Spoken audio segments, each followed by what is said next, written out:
আপনার সন্তানকে প্রাতিষ্ঠানিক শিক্ষা দেওয়ার ব্যাপারে ভাবছেন, কোন শিক্ষকের কাছে দিবেন, কেমন প্রতিষ্ঠানে দিবেন, এই নিয়ে হতাশায় ভুগছেন। মোটা দাগে কয়েকটা কথা বলবো, আশা করি শুনলে উপকার হবে। আপনার সন্তান যখন দুনিয়াতে আসছে, আপনি আপনার সন্তানকে এটা আম, এটা জাম, এটা তোমার আব্বু, এটা তোমার আম্মু এভাবে শিক্ষা দিয়েছেন। আমার বাড়ির আশেপাশে যারা বসবাস করতেছে তারা আমাদের প্রতিবেশী, তাদের সঙ্গে ভালো আচরণ করতে হবে।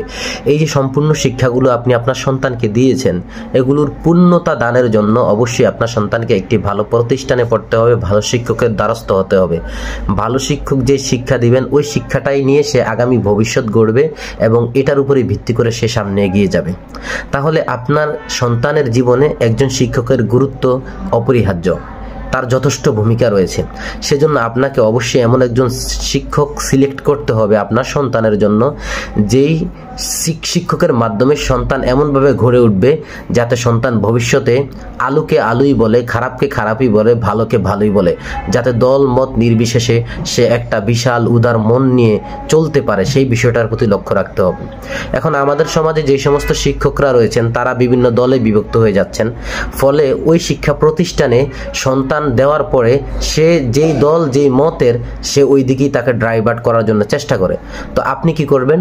আপনি অবশ্যই একজন ব্রড মাইন্ডের যেই টিচার ভালোকে ভালো বলে, খারাপকে খারাপ বলে এবং সে চতুর্মুখী নলেজ নিয়ে চলাফেরা করে, এমন একজন শিক্ষকের কাছে অবশ্যই আপনার সন্তানকে আপনি পৌঁছাতে হবে। তাহলে আপনার সন্তান ভবিষ্যতে একঘেয়েমি, ন্যারো মাইন্ডের, একরোখা এই ধরনের অবস্থান থেকে সে ফিরে আসতে পারবে। অন্যথায় আপনার সন্তান একঘেয়েমি, একরোখা, ন্যারো মাইন্ডেরই হবে। এই জন্য ব্রড মাইন্ডের করতে হলে আপনার সন্তানকে উপযুক্ত একটা শিক্ষা প্রতিষ্ঠান এবং উপযুক্ত একজন শিক্ষকের দ্বারস্থ হতে হবে। তো সেক্ষেত্রে অবশ্যই আপনিও উদার মনের হতে হবে। আপনি যদি সুন্নি হয়ে থাকেন, যদি চিন্তা করেন আমি সুন্নি যেহেতু আমার সন্তানকে সুন্নতি দিব, আমি ওহাবি যেহেতু আমার সন্তানকে ওহাবি মাদ্রাসায় দিব, আমি আওয়ামী লীগ করি যেহেতু আমার সন্তানকে আওয়ামী লীগের দিকে ডাইভার্ট করব, আমি যেহেতু বিএনপি করি তাহলে আমার সন্তানকে বিএনপির দিকে ডাইভার্ট করবো, আমি জামাত করি জামাতের দিকে, আমি চরমনাই করি চরমনাইয়ের দিকে। আসলে বিষয়গুলো এমন না। আপনি আপনার সন্তানকে উদার একটা শিক্ষা দেওয়ার জন্য উদার প্লেসে ছেড়ে দিবেন। আপনার সন্তান শিক্ষা গ্রহণ করে তাকে একটাই মাত্র নির্দেশ দিবেন যে যেইটা ভালো ওটা তুমি গ্রহণ করো, আর যেটা খারাপ সেটা তুমি বাদ দিয়ে দাও। আমি বাবা কোন দল করেছি, কোন মতের উপরে ছিলাম সেটা তোমার দেখার বিষয় না। আমি বাবা কোন ওহাবি না সুন্নি কি ধরনের ছিলাম সেটা তুমি দেখবা না। তুমি যেটা সঠিক ওই সঠিকটাকে সঠিক বলবা, আর যেটা খারাপ ওটাকে খারাপ বলেই জানবা, সঠিক লাইনে দেবা। এখন সঠিক পথে দেওয়ার জন্য আপনারও কিছু সঠিক নলেজ থাকার দরকার। কোরআন হাদিসের ন্যূনতম কিছু জ্ঞান আপনার থাকতে হবে, মানুষ সম্পর্কে আপনারও কিছু ধারণা থাকতে হবে।